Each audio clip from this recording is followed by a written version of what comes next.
YouTube, how we doing? Back here again. It is Past the Prop, rolling with our first multi-sport of the year, I think, with NFL involved. So it should be a fun one here. Joined as always, Stu. How you doing, my man?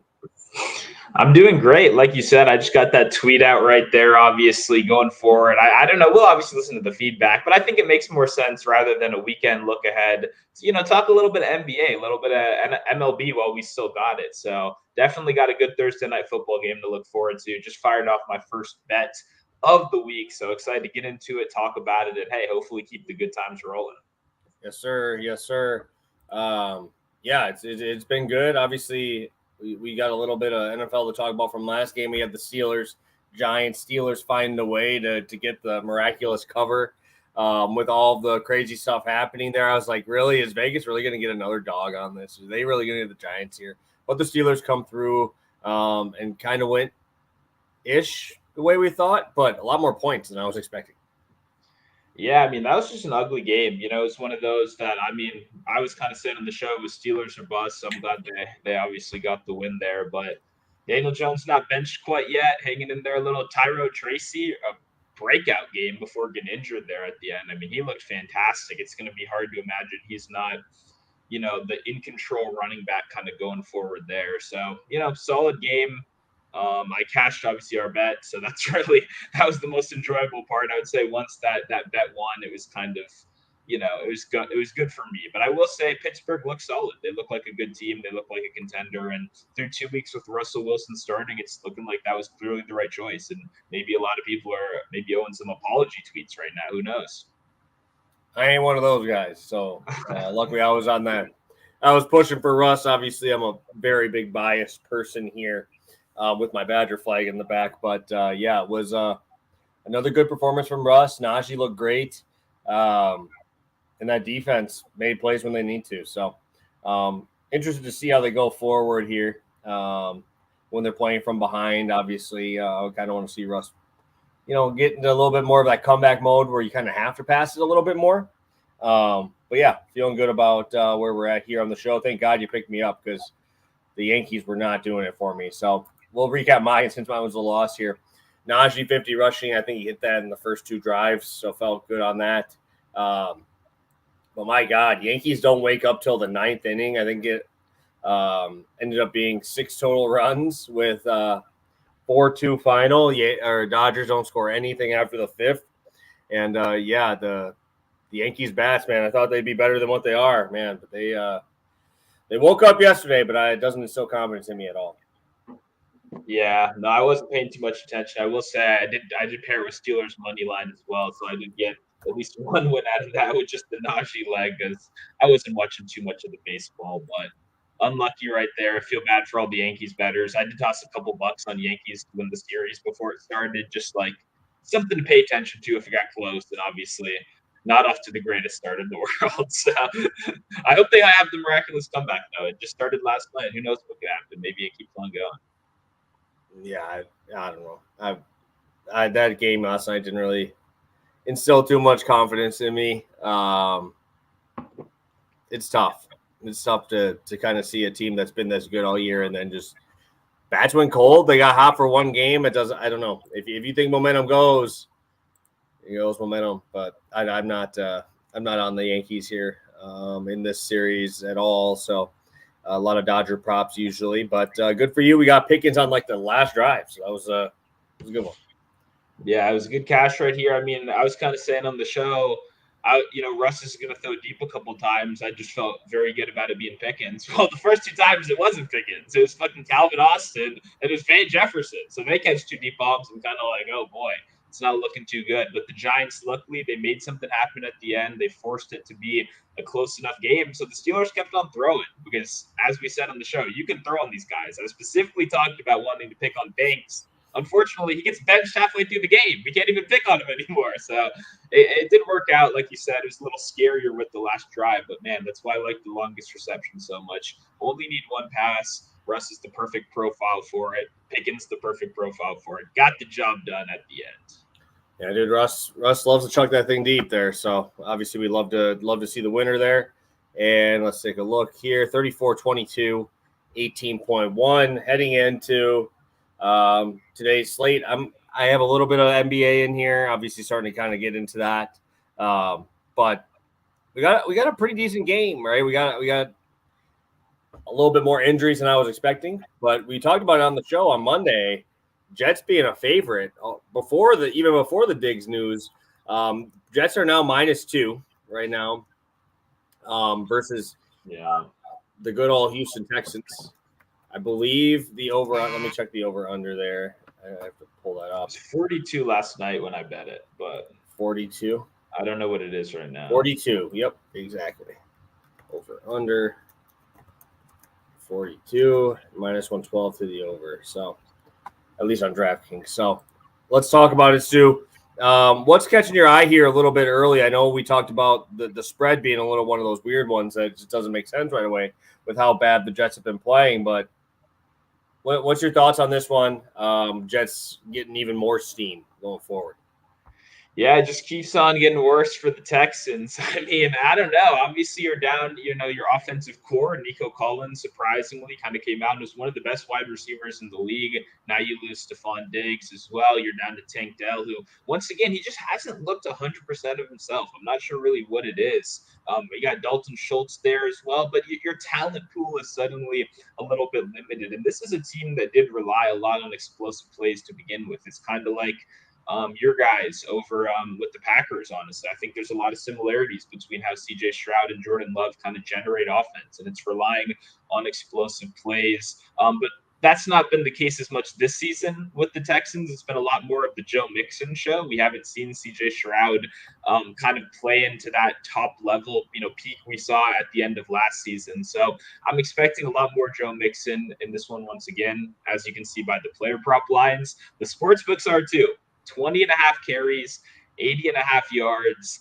It's actually 83 now. It keeps on moving up. I don't know if there's any value there at this point. Like, the whole world is going to be ready for that Joe Mixon rushing attack. So I'm excited. I think, like you said, it'll be it's like an injury riddled matchup so far. And for me, like we always talk about, picking one of the sides. I bet the under yesterday.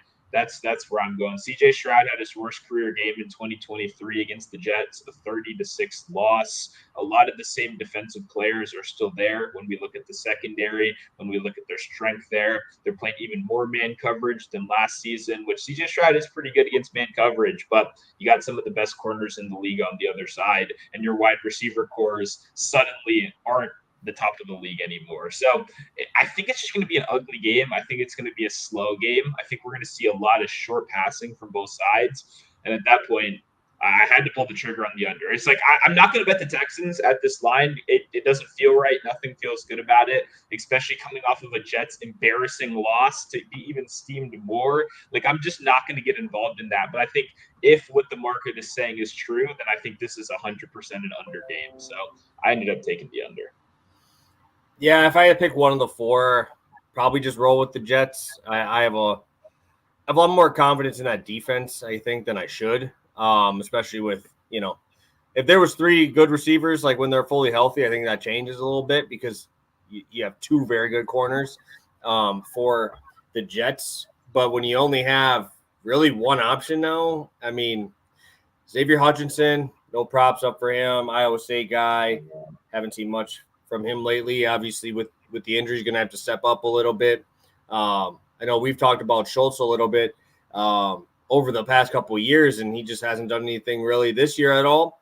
So it's kind of more of like a show me type of spot because all of the guys that have shown me for the Texans are not playing. So I think they're going to sell out to stop the run. Can CJ Stroud beat them? I don't know because I think the Jets are going to be able to get a little bit of pressure on these guys. Packers were all over CJ Stroud, and I'm telling you right now, the Jets have a much better pass rush than the Packers do by a significant margin.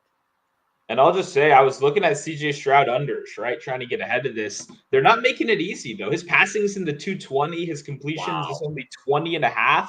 Like, they're ready for it. You know what I mean? Like, this wasn't a surprise to the book. So I agree. Same kind of thought process. I was even looking to take advantage from a betting perspective, but it's hard for me to take unders like that low in a game like this. And you guys know, I just bet Joe Mixon the other week. I wanted to come right back and talk about Joe Mixon, but carries at 20.5. It's like, that's ridiculous. That's almost like an under for me at that point. Yeah. 21 carries, bro.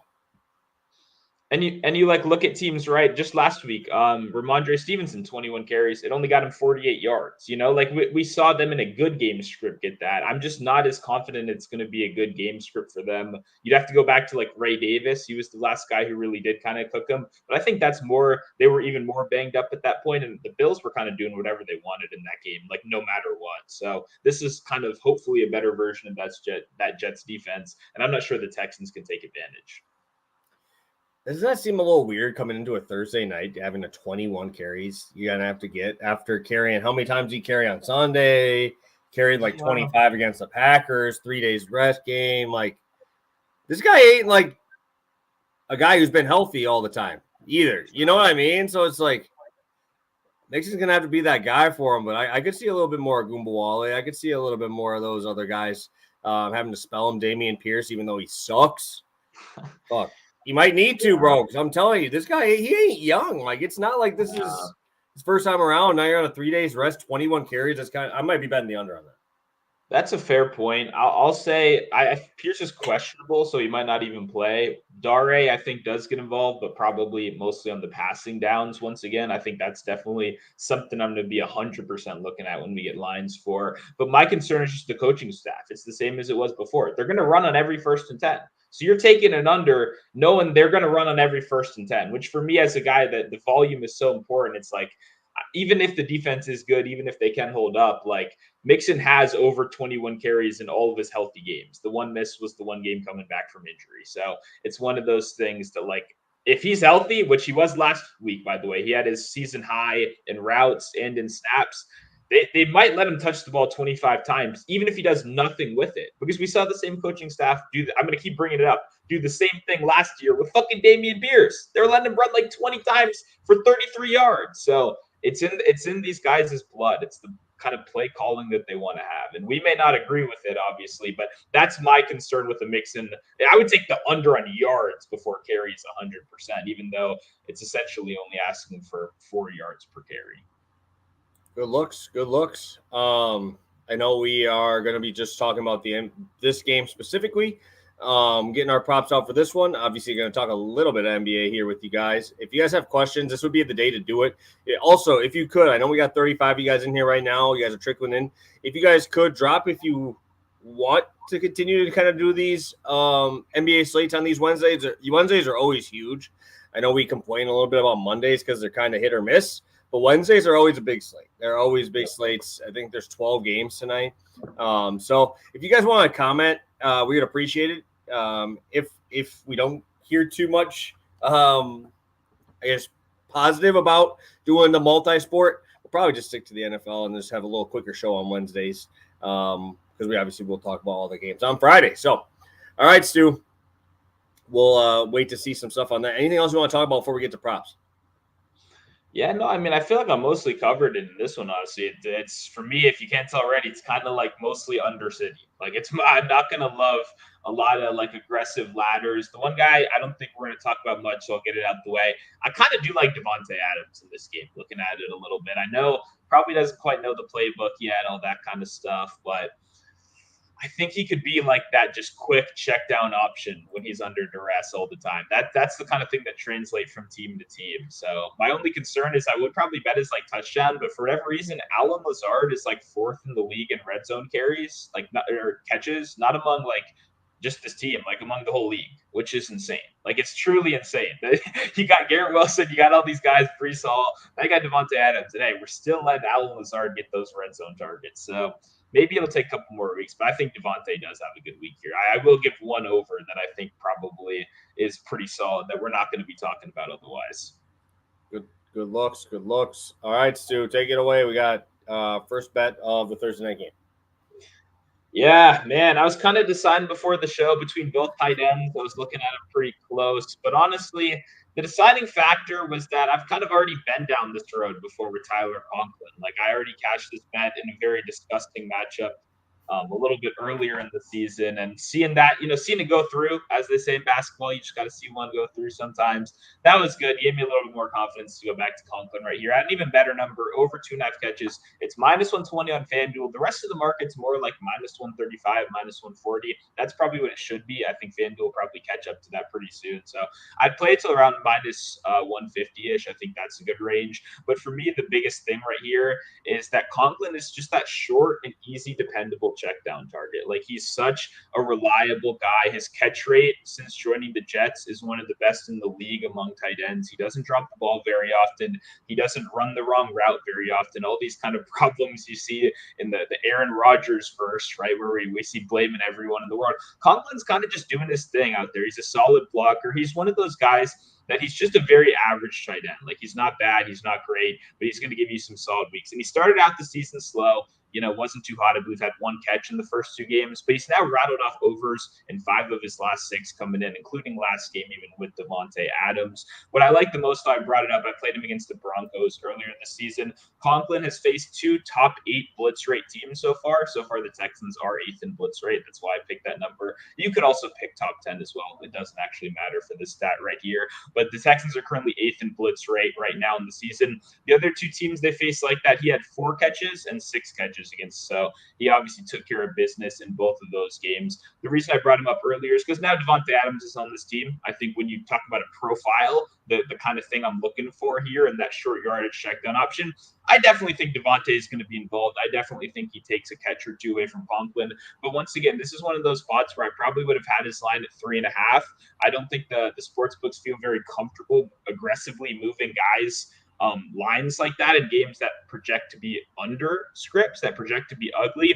But I want Conklin in those game scripts. That's where I am looking for him, because I don't think this is going to be the Garrett Wilson game. If you've been paying attention, Garrett Wilson's been going down the field a lot recently. This is going to be a really tough matchup right here. I mentioned 8th in blitz rates. They're also 3rd in quarterback sacks so far on the season.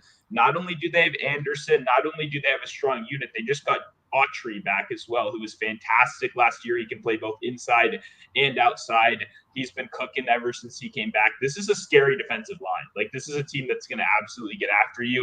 And if there's one thing we know about the Jets O-line is that they have not been too good over these last couple seasons. It's been really fickle. It's been really not dependable, even at times where I kind of believed in them. I was kind of looking for them to take a step up this year, but don't think that's been the case. I think there's going to be pressure all day long.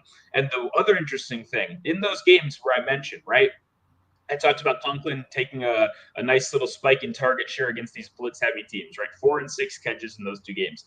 Breece Hall was held under 15 yards and under 2 catches in both of those games, operating as the primary running back. That was very interesting to me, because that's the first name you think of. Oh, you want to check down, you want the short yardage. Breece Hall has been one of the best catching backs in the league, but it, interestingly enough, hasn't come in those situations. So, not saying that's definitive for sure. It's a small sample size, obviously, but I like seeing that Conklin's been so involved in these similar kind of games. I think there's going to be pressure all day long. I think it's going to be short passing central. I think that really helps Conklin right here. And 3 catches is a fairly, I would say, easy bar to clear right here, especially considering over in 5 of his last 6 games. So give me Tyler Conklin. May not be sexy, but I look over 2.5 catches. It's probably one of the only overs I'm going to be playing in this game. Yeah, honestly, you almost want it to not be sexy when you're betting tight ends, right? Those are the types of games you want the tight ends. Those greasy games, those games where you got injuries, you got possible rain, just those gritty type games where you need these guys out on the field. Conklin will be out there blocking as well too. So he gets a lot of reps, gets a lot of routes in there too. So I like that you talked about the blitz, and I like that you talked about Breece Hall a little bit there. I'm going to talk about my first leg. I have my 2 legs. One of them is going to be NBA. We'll talk about that in a little bit, but I'll talk about Breece Hall here. This is my play. It's going to be cross sport, but I'm going to start with Breece Hall. Yeah, I like that you talked about that Viking game, because obviously couldn't get anything going anywhere in that one. But what I do like in these games is I like talking about first half quite a bit. Right? I like talking about that first half, talking game script here. The Jets are very, very good at home defensively in that first half, allowing a little bit over a touchdown, like 7.7 points per game. One of the top 5 in the NFL, kind of slowing that game down, making it a little bit, gross. But also, I just don't see CJ Stroud being able to do too much early in this game to kind of push that game script to having Breece Hall be that, receiving back. I like that you also talked about that this is a tough spot in terms of blitzing, in terms of he's going to have to be probably back there to chip a little bit more than he usually does, right? And that's what we saw in that Vikings game where you have to chip because this pass blocking is not great, and you don't have that mobile of a quarterback anymore, right? Aaron Rodgers ain't that mobile moving around there. So I think we're going to see a lot of like those draw type plays, those plays to try to get those guys up the field a little bit more and have Breece Hall kind of try to scoot his way through the middle. I do like to see that we have seen him over the 50-yard mark. I believe it's in 4 or 5 of 8. Obviously, one of them being at Pittsburgh, very tough spot for rushing. We talked about that quite a bit. Obviously, Tyrone Tracy didn't think so. Tyrone Tracy was kind of everywhere on this team, but you look at Pittsburgh overall, they're pretty good run defense there. And then the other one was that Denver defense, who under Vance Joseph has been very, very good against the run. They've been a stout run defense. And then obviously the Minnesota Vikings. So did hit against the Patriots. Unfortunately, didn't get any catches there, but I'm going to go with rushing here because you look at rush yards per attempt. Houston is actually a lot lower than I expected them to be. They're 24th, 4.7 yards per attempt to running back so far this year. So I think the volume's going to be there. It's still the Breece Hall show back there. And I think we're going to see quite a few carries by this guy here in this spot. And I like that when we talked earlier, before the show started, we're kind of on the same page. I didn't even want to touch his receiving in this game, right? This was actually, I'm usually always on the rushing receiving for Hall, but I didn't even have that even close to being a spot here today. It's all rushing. I think that's how you're going to have to slow this pass rush down, this blitz down. It's just trying to get these guys to move upfield and use one of your best guys to make something explosive, turn it into the play action game, work it down the field. So Breece Hall, I'm on 50 yards. I'll talk about Maxey here in a little bit. Yeah, no, I like the spot, obviously. I mean, Breece Hall. I mean, when I talked about unders, by the way, that was mostly like pass catchers because I think it's going to be a very run-focused game. And I think like all lines on both Hall and on Mixon, honestly, I think they're both going to be fairly high volume. I will say the only concern is obviously like what's going on in that RB room. Allen gets involved. Like, I don't know. It's kind of weird. They're kind of back and forth, but it does seem like Breece Hall is at least going to kind of have that, like, I would say 15 carries almost locked in, like no matter what. Even you can start getting a little, suspicious when you get to 17, 18, 19, 20. But I think 15 is a pretty fair mark. And if you're asking me if he can get 50 rushing yards on 15 attempts, I do think so. And I think it's going to be a very aggressive rush-heavy game plan as well because neither of these two teams want to throw in the other secondary. Like, neither team wants to do that. That's definitely not the game plan here. Both teams would like to run the ball. We'll just see how successful, either side is going to be able to doing that. Sorry, I just took a drink of water while you're going there. So take a look at the chat. We got Flam Fam in there. Coop talking about cool with NBA's kind of getting acclimated to the season early on. Definitely appreciate that. Yeah. Yes, multiple sports. Yep. Perfect. Just want to check in. Obviously, we want to make it as catered to you guys as we can. Obviously, we do the other sports. It's just putting it out here and obviously coming prepped for both.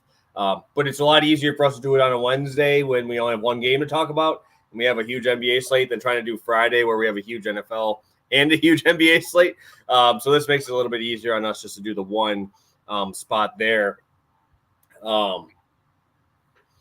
We'll come back to long shots. We'll come back to the NFL long shots here. So we can transition a little bit towards the NBA here. I don't want to talk a ton, right? Don't want to talk a ton on the NBA, but we want to do a little bit of a slate breakdown here. Have you been watching a little bit? We've been kind of paying attention and mostly Wizards. Where are we at? Yeah, I've been keeping tabs. I've been mostly like bed and role players still, like nothing crazy, just looking through. Like that's the problem. I had to write an article last night, which is up right now on Andy's Bet Club. If you follow me, I've been posting some articles over there. They don't have any of the role player lines up late at night, so that really trips me out. I got to write all about like star players and stuff, so that was a little bit of a bummer. But mostly, yeah, some Wizards role players, some under the radar rookies, like guys that I know that they're good. Like I've been Strother every day over for the Denver Nuggets. There we go. Already slipped up day one. Just because like I know the guy's a competent, bench player. I bet him for 6 man at the year at 150 to 1 at the beginning of the summer. It's just like a kind of crazy, fun little long shot. Like it's a guy that I've liked for a little bit, and now I see he's getting some, 20 minutes a game. I like that. I want to take advantage of it. So it's kind of what I'm always doing, mostly lingering around bend the role players, trying to find my Wizards props. So far Alex Sarr over 1.5 blocks has been the way to go. It's over in 2-2 games so far this year. Not sure if they've posted the updated number, but would definitely love that again for today's slate. So, pretty much same old for me so far this year. Yeah, no, we do it very differently. Where I bet a lot of the superstars. I bet a lot of those guys that I know are going to be getting those heavy minutes, and I think that might just be the DFS guy in me, like because I do a lot more DFS than I do betting in terms of NBA. But a lot of the guys, obviously, that I'm playing are my bets because obviously I want them to do well. So I do a lot more of the big guys doing the buy down spots, like you've seen. I already posted there in a second. I'll talk about that one, but. Yeah, had a nice little Jokic hit yesterday, and then I realized this is why I hate the NBA when Lauri Markkanen fakes an injury and wants to sit the whole second half. So, yeah, I mean, what else could you ask for, man? Just blowout association. You got to find those games that are close, right? Who was the guy that played for him in the second half? I saw the notification. I was like, who the heck? Like, it was like a funny name, but I don't remember who it was. Was it the guy from Ohio State? It might have been the big guy, kind of. Yeah, Sensabaugh. Yeah, Cody? I think so. Right? Did he Cody get in there? Because I like the Jazz got a bunch of young guys too. You know what I mean? They're one of those teams. So I don't know. That was unfortunate. I did see a lot of people did take an unfortunate L with Lauri. Is he good? I don't know. I didn't see the update. Is he fine? I didn't know. I didn't watch this thing. Yeah, they just said he's gonna sit. It's a back. Yeah. Bro still came in for a second rotation in the first half. I'm like, all right, dude, come on. All right, but Stu, we'll just talk about our favorite game of the slate. Obviously, there's a lot to choose from tonight. I'm curious if you're going to go narrative route, if you're going to go props route, if you're going to go entertainment route. What's the game of the day for you that you're looking at? It can be any one of those.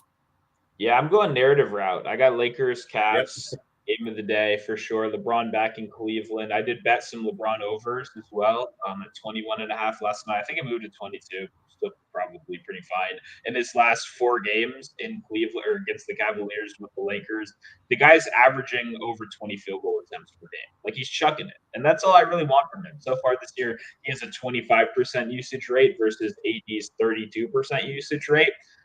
I think AD lets him cook a little bit here. You know what I mean? I think even on the 25% usage rate, we can get there. But I think this is one of those games we see it flip a little bit. We see LeBron be the aggressive LeBron we've seen so far. And honestly, I like Donovan Mitchell on the other side as well. I haven't bet his props yet, but I'll probably get there in some capacity on his point, just because one, Donovan Mitchell's an underrated player, very good scorer. I'm not seeing very many options to slow him down on the Lakers. But two, he also gets up for these narrative games. He's a guy like back into the bright lights, a guy when the cameras are rolling, he's going to be shooting even more. So I kind of like both of the stars in that game so far. Perfect. I have 2 that I like. I think for just pure I'm curious on seeing some new guys. Is that Toronto team I like Shed, bro. I liked him in college. Obviously for Houston, he should be getting heavy minutes today with no Quickly and already. Huh? I said that guy's gonna play already. What's going on? Yeah, what's going on in Toronto? Wasn't he like a 2nd-round pick? Yeah, well, Quickly's out and Barnes are out. Both of them are out. And he played. I think he played a decent amount. Good run. I played him in DFS. Yeah. He got me like 20 points at minimum price. So feeling good about that. Yeah, I mean, I'm just interested in some of these new guys, right? These guys that I watch a lot of college basketball. You guys know I bet a lot of college basketball. So seeing these guys kind of get that step up, right? Step up to the NBA spot. I mean, dream matchup. When's the last time you seen the freaking Hornets a 6.5-point favorite? God damn, that's tough. But LaMelo looked good in that last game, and I'm curious about that one. Obviously, the other one I want to talk about is obviously that Maxey game that I'll talk about here in a second. Is I love when these young guys go at each other, right? We got Maxey and Cade Cunningham. Cade has been fucking awesome to start the season here, and obviously when he's not injured, man, he's great. He's elite. He's good he's even getting rebounds. He's grabbing rebounds. He's getting the assists, filling up the stat sheet. On the Maxey side, I don't know if we could possibly see a higher usage rate from him. than what we are seeing right now, because this dude is just chucking. I need 25 points from him in this spot. I like that he went to that overtime game, played 48 minutes, played heavy minutes, but that was the 27th, man. We got 2.5 days off, man. We're getting nice, get our legs back into it. And we saw 32 shot attempts in that one, 31 against the Bucks, and he wasn't even making them against the Bucks. He scored 25 on 31 attempts. Obviously, very inefficient, but the dude is shooting threes, 13 3-point attempts per game, right? I mean, we've been seeing some pretty hefty shot numbers here. I think his normal line is 29.5 in this spot. And when I looked at who the Pistons have been playing, right, they haven't really played any like of the big time guards. We saw 20 points from Rozier in their last outing against the Heat, who I said is probably their fourth option, 19 from Hero in that same game. But then you go down the Celtics, obviously leaning more on the Brown Tatum combo there. The Cavs were blowing them out for a lot of that first half into that third quarter. And I think Mitchell had 19, Garland had 19, Mobley had 20, like complete split down the middle on those. And obviously the Pacers game there, Halliburton more of a passer. So we haven't seen them go up against a guy with this type of usage rate in Tyrese. I think he's going to be putting up. If I could take shot attempts, I take shot attempts too. But I think Maxey goes absolutely crazy on these guys. I know the total is low, which kind of will scare some people off. But with this spot, I love to see Maxey get this little buy down spot rolling him with Breeze. Yeah, I mean, anytime you can get a guy's points number lower than their shot attempts number, you're going to want to take advantage of that. Like, that's one of these situations. You kind of covered it. Like, there's no other options. You're not going to anyone else. Like, you can get these other guys involved. You can get some Oubre, whatever, but it's the Tyrese Maxey show. It literally has to be. With no Embiid, with no George. Like, you don't have other guys that can do what you do. You know what I mean? It's not one of those things that like, oh, we're deciding. Like even one of the comments is about like Hutchinson versus like Mechie in the football game, right? Those are interchangeable pieces, right? We have one good player on this team, like, and he's going to shoot the ball 30 times. It is what it is. That's the current spot that they're in. There's no amount of Kelly Oubre that can fix that. That's what I'm trying to say. So I like the spot right here. I also bet Maxey threes in back-to-back games. I bet it last game.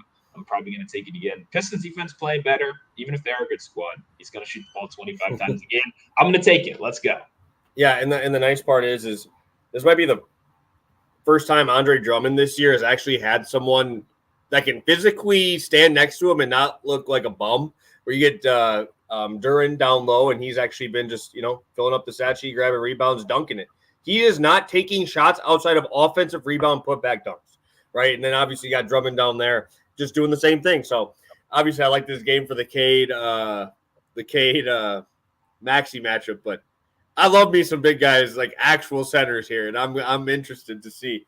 Did you see Drummond's rebounds? 13.5 minus 125 to the over. Yeah. Crazy, bro. Crazy. I'm probably one of the biggest Duran fans in the league. So this game has way too much intrigue for a 219 total.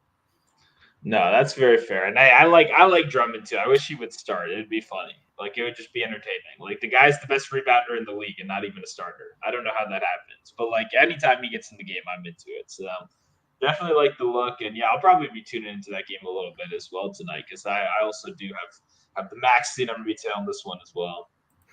Beautiful, beautiful. Any other games that you want to talk about at all in terms of props? Just kind of wanted to watch. Or anything that's kind of catching your eye on this slate?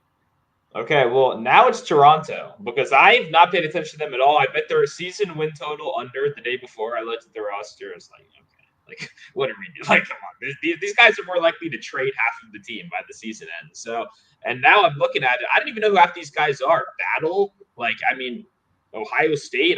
Okay, there's some other guy, Carlton. I don't know who that is. Like, this is awesome. This is like Prop Central. I had no clue that Toronto was just like loser city. I got to get involved in this team. Brady Dick dropping like 25 points the other day, and that was with the starters healthy. Now they're injured. Like maybe this has to be my new team. I've been a lifelong Davion Mitchell fan as well. I love betting that guy's defensive props. So maybe that's something I got to look at again. I see he only has a steal in 2 of 4 games so far this year.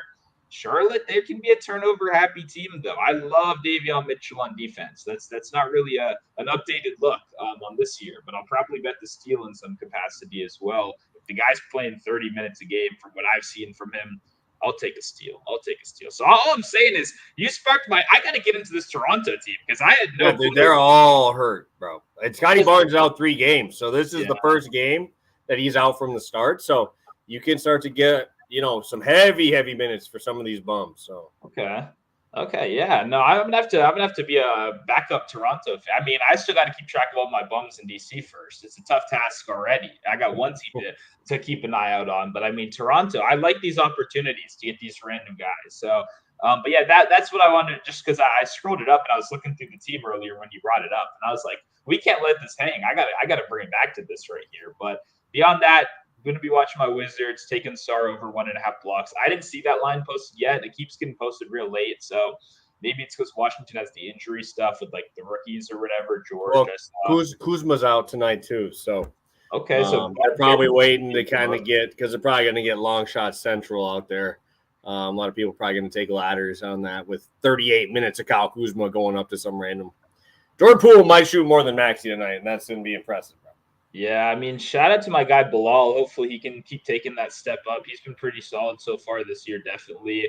I don't even know who he's going to guard. I assume Jalen Johnson, but he might be needed on Trae Young. They used him for Trae Young last game, but now there's no Kuzma, so I don't even know. I guess he probably stays on Trae Young again. The last thing I'll say before we move on, did you see the quote from Reza Shea? Did you see the quote yesterday? That he said, this is crazy, by the way. It's not being talked about enough. He said, in France, I'm a mega athlete, and here I'm just like everybody else. That is not what you want to hear from the first overall pick. Even if you believe that, even if he's looking in the mirror going, "Man, I kind of suck right now. I'm not like these guys." You cannot say that shit. Please do not say that shit. I mean, that caught me way off guard. So I can't bet on that guy for a little bit. I'll tell you that. No trust there for the first. I think he just said that so they just fire the entire front office of the Wizards, and then maybe they'll bring somebody else in, and then it'd be like, "Yeah, I'm back. I'm ready to go. Just get those guys fired out of the front office and get everybody get some people." That's the Hawks guy, not Sar. Sar's number 2. That's the Hawks rookie that was saying. The French guy. Reza Shea, yeah. Yep.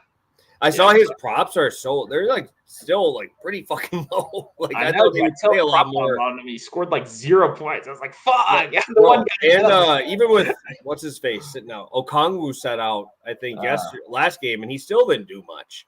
So I was like, damn, bro, like fuck. It's tough because I mean, how old is that dude? Like 18, 19? Yeah, super young still. Okay, they're listening to the show. I think we just got fucking Alex Sar blocks 1.5. Oh, it's minus 188 now. Oh my god. Dude, it was plus 130 2 days ago. Then it was minus 130. Now it's minus 188. So I'll have to pair Sar blocks with something. Tell me what. Well, shoot me a message on the Davion Mitchell one because I'm gonna probably have to throw that in a parlay or something. So I'm assuming that he gets a nice prop there. So let's recap here, Stu, and if we want to talk some long shots. Yeah, I totally forgot. We got to get back to the NFL right here because I mentioned a little long shot to you before. I forgot what it was, but I knew I had something good. So we got Tyler Conklin over 2.5 catches, minus 120 over on FanDuel Sportsbook. I'd expect it to move to minus 145-ish for the rest of the market. I'd play it to minus 150. Beautiful. I'll be on Breece Hall, 50 rushing yards with Maxey, 25 points, minus 114 on FanDuel there. Take it up to minus 125. I like this spot quite a bit. Any long shots, Stu? Whether NBA, NFL, anything here? Yeah, I got like another crazy backup tight end on Cade Stover 11-1, but we won't go with that. I like Dalton Schultz as well, but 280 isn't a great price. I was looking at 6 catches plus 280. I don't know if that quite meets the criteria of long shot here. So those are really all I've looked at so far. I kind of mentioned it. Someone in the chat, Coop, mentioned it with Hutchinson. Those are the guys I really want. I don't want the guys available right now for a long shot. I want like Mechie or Hutchinson. I think those guys, for me, are the guys that would be sticking out in terms of volume, especially Mechie. Mechie has always been a bit of a slot guy, can get open in those one-on-one over-the-middle matchups. Tough matchup here, no doubt about it. But he was also immediately getting targeted last game as well coming in. So Mechie would be someone I'm interested in, but there are literally no props for him at all right now. So can't do any long shots there. But yeah, that's really what I got for the game. Nothing too crazy right now. All right, you ready for rolling with? Is it for NBA tonight or for NFL? Oh yeah, it's NBA. It's NBA. Okay, let's go. All right, I'm gonna be rolling a 16 rebound parlay with Anthony Davis, Andre Drummond, 16 boards each, sitting almost 10-1. Drummond, dude, where's Duran gonna go? About 4 feet away from the hoop and grab rebounds. They're both gonna be standing under there. Duran ain't shooting threes, and Davis has my favorite guy, and that is Mr. Jared Allen, who doesn't do anything but stand under the hoop and grab rebounds on offensive boards too. So whenever I like to go to these spots, right, we saw so far in these games, 4 games played, 20 rebound chances for Anthony Davis. Drummond's at 21. But then you go against who they're playing against, right? And then we look at Duran's at 18, and then you look at Allen and Mobley both at 16 each. Both these dudes are going to be standing under there. I think they have great matchups for it. I like these games where, defense, or it's a little bit slower, so there's going to be a lot more of those like mid-range, deeper in the shot clock type shots where the big guys are kind of under there already. I actually really like this spot. I'm going to probably take both of them straight already. I think 12.5 for Davis. I think it's like 13.5 for Drummond. But instead of taking the straight ones on here, we're going with the long shot. This is the highest odds that DK or FanDuel will give you for long shots is 16 rebounds. But I would take Drummond to 20 if I had the opportunity. So I think this is a fun game for Drummond here. I mean, what more can you ask for? A guy an actual old school center battle, bro. Like, these guys are not shooters. They're going to be standing under there. Hey, Beef Stew, come on now. Beef Stew ain't shooting no threes, and if he does, are bricks. I know he's been trying to shoot a little bit more out there, but he's trying. Hey, Drummond ain't going to go out there. His ass is sitting in the paint if he guards him. So sign me up. Drummond, Davis, 16 rebounds. Let's do it. Yeah, I like both these guys individually, but parlaying 16 rebounds together is like disgusting. I thought you were going to play me like a plus 500 long shot, so I literally had to go pluck around to try to find one that would be long enough. Yeah, I was looking. I was like, yeah, the only one I could find is Stover, but I don't want to do backup tight ends on the show. Like, that's a meme more than like an official. Like, I'm still gonna bet it, but like, I don't want to bring people down with me there. But yeah, I don't know. I like both these guys' rebounds. Just parlaying 16 together is like, hey, not something I really like. First NBA show, I ain't playing around. I ain't gonna give a plus 200. I ain't playing no plus 230s. Give me that almost 10-1 spot. Because Andre Drummond is plus 165 for 16 rebounds. Plus 160. That's still like 35% implied odds that he's gonna hit that. Like, you just don't see those types of numbers anymore. And Duran is right there. He's like plus 400. I know it's obviously a lot higher, but plus 400 even there at 16 rebounds, like, that's crazy. So I'm excited. No, you're not wrong. And there was one more game that I remembered that I did some bets in that was good. That Thunder OKC game, I feel like it's going to be fun. Wemby. Thunder who? OKC, right? Isn't that the matchup tonight? Thunder. OKC is the Thunder. Yeah, OKC or sorry, OKC and the Spurs. My bad. My apologies. I don't. They're not on the DraftKings slate, so I only went through the full DraftKings slate. I didn't see okay, I gotcha. Because I was gonna say I bet fucking SGA points, rebounds, and assists in that one, and then I took Champagny. If that's how you say his name, over 8.5 points because one, he cashed for me earlier this year. Two, loyalty to his brother, who also cashed for me last year. So I'm a big fan of that family in general. The dude's sneakily getting good minutes, getting good shot attempts. Like that felt like an easy bet at 8.5 right there. So I like him in SGA tonight. That's going to be a sneaky fun game that I'm going to be tuning into. Damn, bro, what's the total there? 221. Damn. I think they're worried about blowout, but I feel like the Spurs keep it close. I don't know. The 12.5 spread feels a little aggressive to me. But yeah, very aggressive. Better. But I mean, for Victor, this is probably the closest guy in the NBA to your skill set, and that's Chet Holmgren, bro. So should be an interesting one to see. Like, he kind of cooks him. Like, I like that matchup. No, no, I'm just talking about like actually like a guy that can do some of the same things he can do, the blocks upside, stuff like that. But like I said, I didn't watch any other matchup between those guys. And it's a good little narrative. That's why I wanted to bring it up. A good little narrative. You got a good little, like, two of the best young centers in the league. One of them has like an 80-foot wingspan. The other guy looks like 35 pounds, has the same dietitian as Kevin Durant. But hey, whatever works, man. I'm excited. I just want to bring that one up as well at the end. But yeah, let us know too, you guys, if you did like the NBA NFL mix where we went NFL first, NBA next. We just figured like we're gonna be here Friday talking NFL anyway, so it did kind of make sense with how many questions we get about the NBA, both individually and in the chat anyway. Like, might as well fire some of them off. So hopefully you guys did enjoy that. But yeah, always open to feedback if you have it. Yeah, just make sure you comment so we know if we want to continue doing it this way. We got a couple positive ones, but obviously, hopefully, more of you guys pop in and can give us that info for us. So thank you guys for tuning in. Obviously, a little bit shorter show on our Wednesday. We'll be back Friday, normal time, ready to roll. Excited for another huge NFL slate for Friday. So should be good. Best of luck on all your bets tonight, guys. We'll see you Friday, and good luck on all your spots tonight.